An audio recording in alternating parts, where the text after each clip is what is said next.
జాతరలు వస్తే చాలు దేవుడి పేరు చెప్పి మేకలు కోళ్ళను కోసేస్తుంటారు కదా. అసలు మనల్ని సృష్టించిన దేవుడు తను సృష్టించిన ప్రాణాలనే బలి కోరుకుంటాడా? ఇది దేవుడు చేరుతుందా లేక మన స్వార్థమా?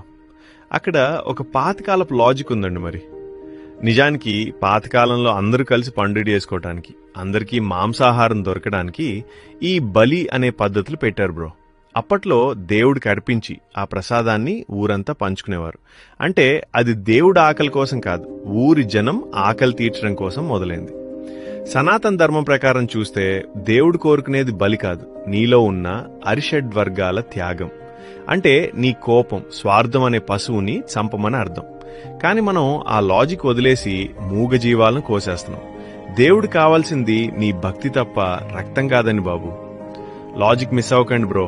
జీవహింస లేని భక్తే అసలైన భక్తి. మరి దీని గురించి మీ అభిప్రాయం ఏంటి? కామెంట్ చేయండి.